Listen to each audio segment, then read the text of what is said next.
Hi everybody, this is Cindy Guentert-Baldo, and this is my second edition of Llamas Love Lettering, a lettering tutorial series that I'm doing as a free gift to the llamas of Erin Condren Fans Gone Wild, Uncensored.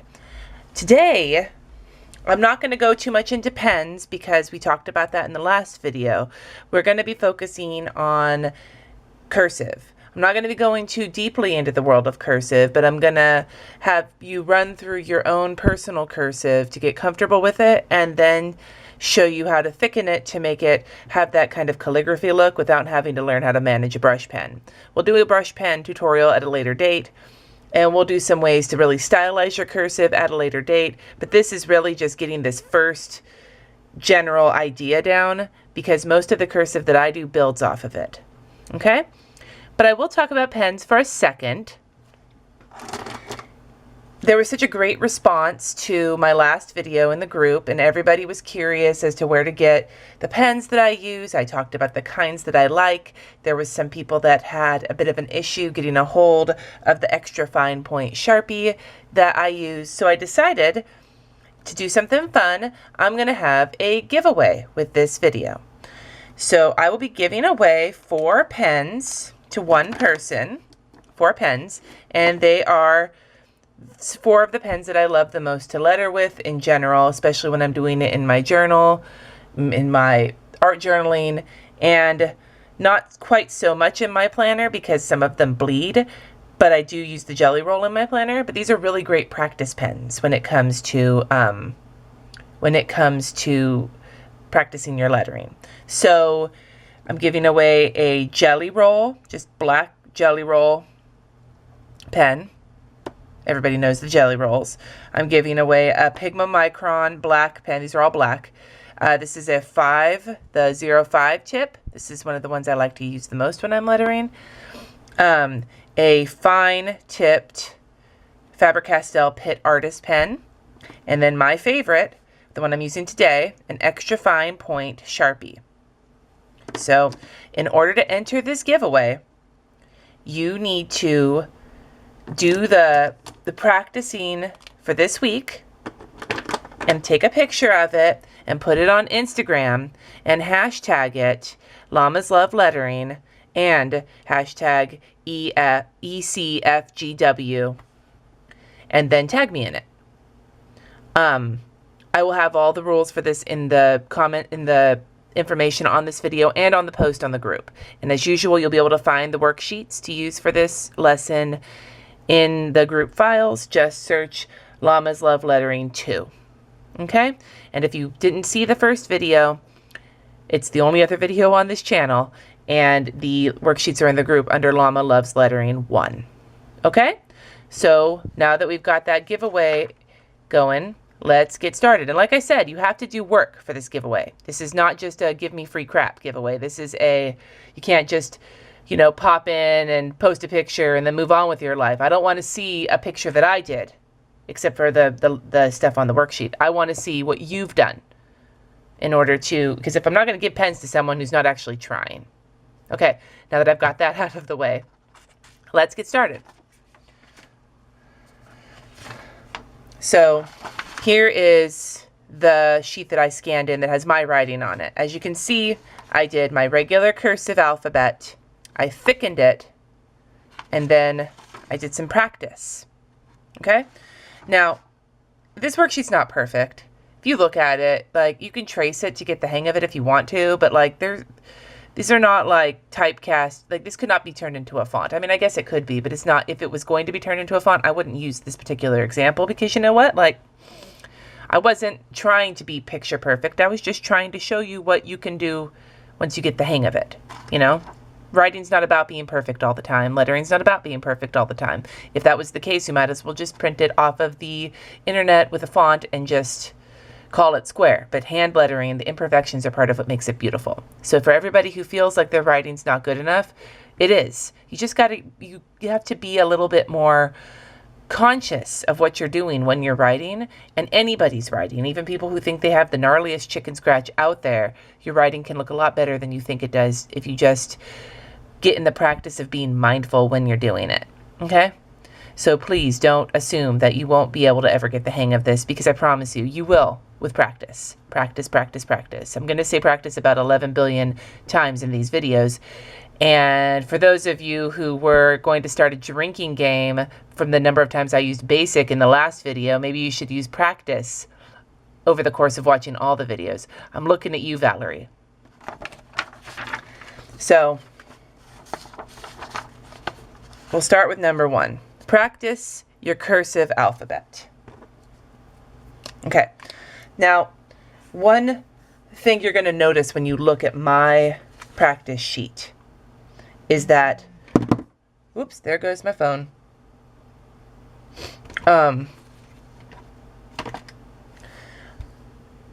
don't use traditional cursive lettering.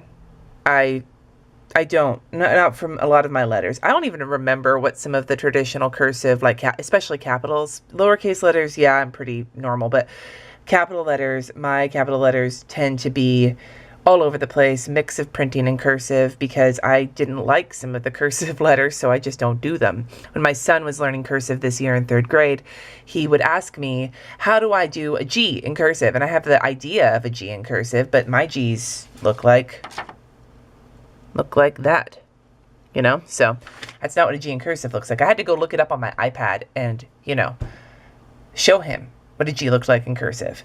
So don't assume that the way I do my cursive letters is the way you need to do your cursive letters. This is your cursive. Practice your cursive alphabet, not my cursive alphabet. Because if you do my cursive alphabet, then you're not using your handwriting. And ultimately, you want it to be, at least in these first lessons where I'm not teaching you specific fonts, you're just taking your writing and like practicing it and glamorizing it a little bit, okay? So you just go through slowly. Don't do like your like fast handwriting. That I do that all the time and it quickly becomes illegible. You want to do your personal handwriting, but just do it slowly. Kind of think about it, you know. Think about how you make the letters when you do, the ways you like to do them, and just do them slowly. I like to add a little bit of an extra kind of a like a flourish, but not like a curly flourish. I'll do that if I'm doing specific kinds of lettering. But like, for example, on my worksheet I uploaded, my lowercase f looks like this, right? I don't always do it like that. Sometimes I do it like that. Other times I do it like this, because I like that. I think it looks cool. It's the same with like a D. A lot of the times I'll do a cursive D like this, where it connects to, like, you know, the next letter. Or I'll do the same kind of deal with the F. I do this. And I just keep going with the next letter, like if the E was next, then I go like that without connecting them. And that's one of the things that I do. And I just go back and forth depending on how I like how it looks, depending on what it's for. And those are just the things that you get the hang of as you are more mindful of your lettering. Okay? So go through and write out the whole alphabet, upper and lower case, the way you usually write them, but take a few minutes and really think about it. Now, the other tip I'm going to give you when you're practicing this, I don't know about you, but when I do a lot of my cursive, it like goes like, you know, like that. Like I go fast and it's narrow. If you're going to be doing the trick that I'm teaching you about thickening your letters, it is very helpful if you think bigger, like not huge letters, but bigger spaces, because you're going to be filling some of that space in, and it looks a lot less awkward if there's a generous amount of room in the first place. So instead of a D like this, you want to do more like this, where you kind of open it up a little bit more. If you're going to do this loopy thing where, you know, it like goes around like that for a D or an F or an H, keep that open. Like sometimes I'll just do an H like that, and that's fine for the way you're doing it. But you want to try like a keep it kind of open. You see what I mean? That this space is bigger. When it's narrow like this, then the trick that we're doing doesn't look as clean. I'll show you that in a little bit when we get down to the next part. So go through, do your alphabet, practice them all out, Try and keep them open if you can. Just practice at it. Practice, practice, practice. There you go. You're getting super drunk now, huh? And then as soon as you've gotten down to the end of the alphabet, then we can move on. Speaking of the end of the alphabet, there is nothing that I hate more doing cursive writing than the letters X and Z. I hate Z in all forms. I really hate Z when it comes to cursive. I have on there this kind of like cursive style Z. I don't even know if it's the right one. I think that's the right one for an uppercase cursive Z, and then the lowercase one. The lowercase ones don't bother me quite as much. And how often do you do an uppercase one? But seriously, I hate it. So I don't always do this. Sometimes I do this kind of Z. Sometimes I just do this. And I just add the cursive around it. It just depends on my mood. Either way, I really, really hate it. So I make no promises to how cool my Z's ever look. And with X's, I don't remember if there's like a specific cursive way to do an X, but I usually just do like a printing style X. And then I just sort of don't attach them. Like I was saying before about the F's and the D's, I just don't attach the X's. I attach them here, like I go into it like, I don't know what word goes with X, but like if this is an E, I go like that. So and then I move on to whatever the next. That's not even a word, but I don't really attach the X to much of anything because I freaking hate them. So, but that's basically how I deal with it. Other than that, most of the letters are pretty explanatory, and I don't, like I said, I don't follow hard and fast rules. If I don't feel like attaching them to each other, I don't attach them to each other. I just keep the general cursive look, and it all works out in the end. Okay? So good luck with that particular portion of it. Once you're done, I'm going to fold this. I still haven't come up with a good idea. I hope that this distance away works a little better for you. I can see it a little bit better, but I'm still experimenting. Okay. Learn to thicken it. You can see that here. And this actually looks really thick because I was kind of heavy-handed with it. Okay, so once you've practiced your cursive alphabet, now we're going to practice that thickening that gives it the calligraphy kind of look. Okay? It's all in the downstrokes. You just leave the upstrokes the way that they are, and you thicken the downstrokes. Yeah, thicken the downstrokes. So for an A, for example, this is how I do my cursive A, right? And then there's the lowercase a. So I kind of thicken here a little bit, and then I thicken here, and then I just kind of go over that just a little bit, right? And then for this A, kind of thicken there, and then you thicken there. And that's how you make it look kind of like calligraphy. Now, you can see in some of the examples I have that it doesn't look this like thin and pretty. Sometimes I over thicken, where I like put too much thick. And then you can leave the unthickened lines that way, and it looks really dramatic. Or if you don't want it to look that dramatic, you just want to look a little bit interesting, you can just go back over the thin lines once to kind of make it look less choppy. It kind of smooths it out. It still has that kind of calligraphy look to it, but it smooths it out. Most of them are pretty straightforward. You know, like I love the way it looks with the way I do my F's. This is my way to do my capital F, and then you just sort of, I just usually go around one more time and then open it up like that, and then just go back and fill it in. I tend to do the heavier handed version. And then you just sort of go over that and see, doesn't that look cool? Yeah. So often when I'm doing it this way, I will write the whole word out, whatever I'm writing, and then go back and open it. But once you get the hang of it, generally speaking, like I'll make like an A like this. I'll just go like this and just go back and thicken it up like that. You know, once you get an idea of how your writing looks thickened, then you can start to really recognize the same things, and it becomes easier. So I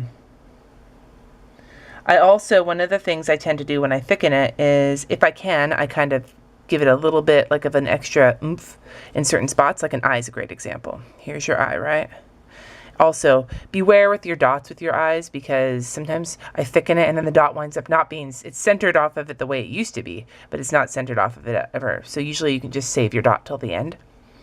So like you just thicken it like this for an eye, right? And that looks cool with the dot. But sometimes I do this. I kind of open the top up and then bring it in to make it look like that. And I like that too. It just depends on how you're doing it. You start stylizing it more based on what your writing looks like. There's a few letters that I struggle with on this, that I struggle to make them look good by following these principles. I'm just going to clue you in on them. You may have different struggles, and if you do, please ask me, and I can see if I can figure out the best way to do it. But there's a few of my letters where this particular method of thickening the downstroke does not make me as happy as I would have liked. One of them is D, because I do my cursive D like this. So if you thickened the downstrokes, you'd have this one, and then you'd kind of thicken that, and then you thicken that. I don't like that. I don't like how that looks. I usually just thicken this part too, and kind of, and like maybe, see, I'm like arguing with myself. I maybe pretend I do it this way. That, ooh, I don't think I've ever done it like that, quite that way before. Often I just wind up thickening the whole thing and it doesn't quite look so calligraphy-like. So I just try not to use words with capital D's very often. Another one that's rough is K. And I guess, you know, this is how I kind of do my K's. So they're all downstrokes. And then it just winds up looking like a big thick mess. And that's what I did on the worksheet, because I'm really always at a loss with the K. I guess if I did my K's differently, if I did something like that, I don't know. So I try, like, so I left the K on there, looks really thick, but the K, like, often I might just kind of thicken at the edges and then kind of thicken on the way down, but then leave the end kind of like not thick. This is a problem letter for me. Like, I put it on there. I don't feel qualified to tell you how to do a K because I can't figure a K out. So basically, just do it the way, start, and here's a good tip for any thickening like this. Start thin. Don't start super fat and thick like I did with that K, because you can't re-thin it, but you can add layers to it. So if you start thin, you can always add a little bit more. Okay? The only reason that K looks like it does on the worksheet I gave you, this little bastard right here, this little K right here, the only reason it looks like that is because I was too lazy to start over again. But yeah, there's all sorts of ways you can attempt it. Practice. If it's a letter that's hard for you, or if you have a first name that starts with K and it's capital, I'm sorry. Okay, so sorry about the little hitch there. I guess the bastard K killed my camera, or I just forgot to delete some stuff off the memory card. Anyway, we were on K. Let's move on from that.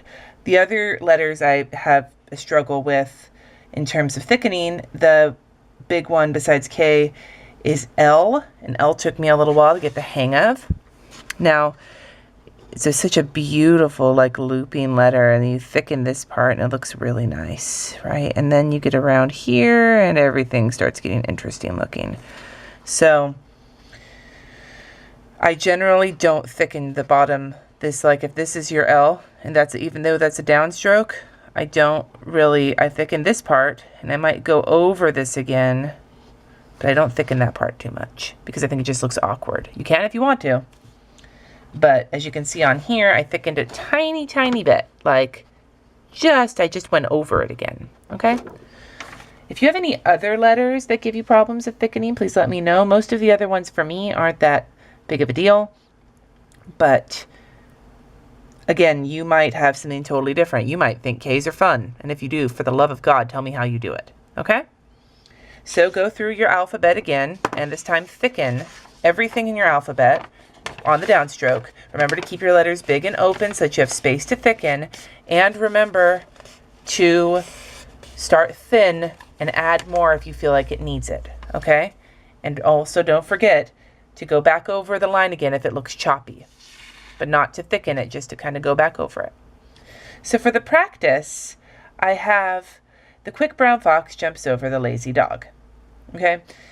And this is just to practice how the letters put together, like how they connect to each other. And this is just, again, your usual handwriting, but you're thickening it. So when you write a word like the, and you do your capital letter and then your, you know, keep them open so that when you go back and you thicken it,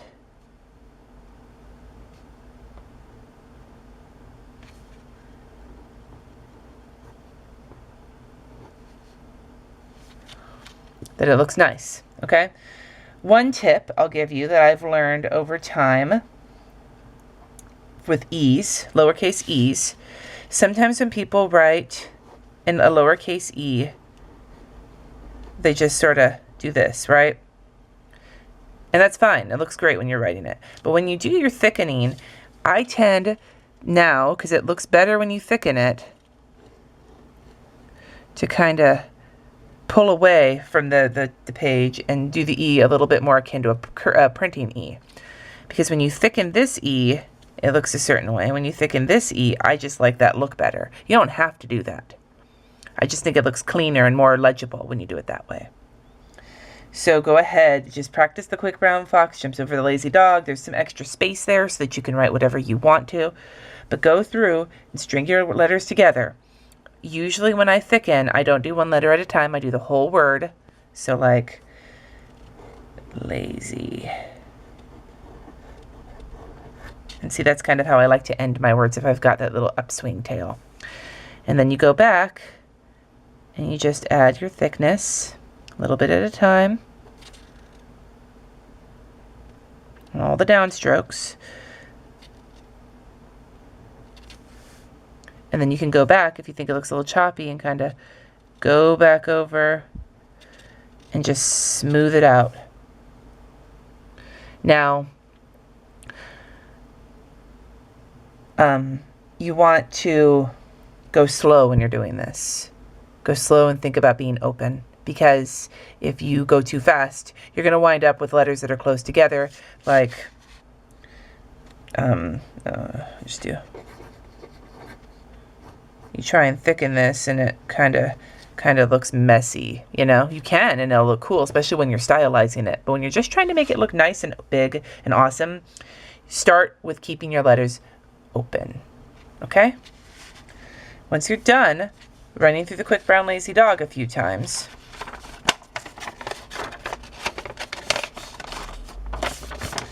we're gonna use the same like Erin Condren size boxes to mix printing and cursive. Now this is something I love to do. Cursive all over the place looks great. Mixing cursive and printing looks awesome. A lot of the times if I'm printing something, this is not what's on the practice sheet, but like if I was printing, I don't know, tastes like chicken. A lot of the times when I do it, I would do the printing tastes and then do the cursive like, and then kind of thicken it up. I'm doing this sloppy. I'm not doing this like awesome. Chicken. Tastes like chicken. I like that. Or you can do it the other way around. You can do cursive. Tastes like chicken. And see, I wasn't thinking about it, and now some of these look kind of awkward when I thicken them. Another thing that I do, and you see that on the practice sheet, is I will alternate. I have regular cursive, printing, thickened cursive to highlight one word, because tired, it's a good word to thicken, you know? You can also add doodling in with it. Whoops. That's a little heart I have there. I was going to draw a ring and then I got bored. So pick some things. A lot of the time a good word to mix it up on when you're mixing printing and cursive, regardless of whatever the dominant letter, the dominant style is. If you're going to bring in the other style, like the accent style, to do like one of these transition words like the, or and, or is, or like, one of those words. Like if I do my hand is tired, another way I could have done that is my and is in printing and hand and tired in cursive. There's a lot of fun ways that you can mix this up. And now that you have kind of a cool looking a cool looking printing style and a cool looking cursive style and a regular printing style and a regular cursive style, you can mix them up to do some interesting looking stuff for your planner. I didn't bring my planner over here with me because I'm a failure, but I should have my Midori. Well, this is me being super prepared. Show you some examples in my journaling and in my art journaling.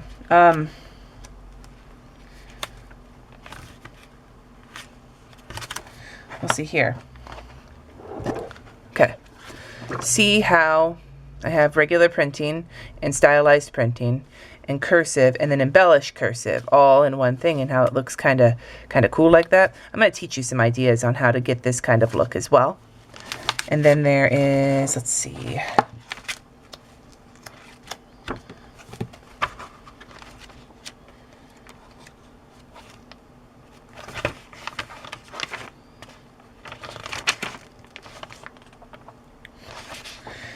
Or like on this in a journaling page, I add just my regular printing, nothing fancy, but then I throw in a few letters with the cursive. It's just a fun way to mix it up.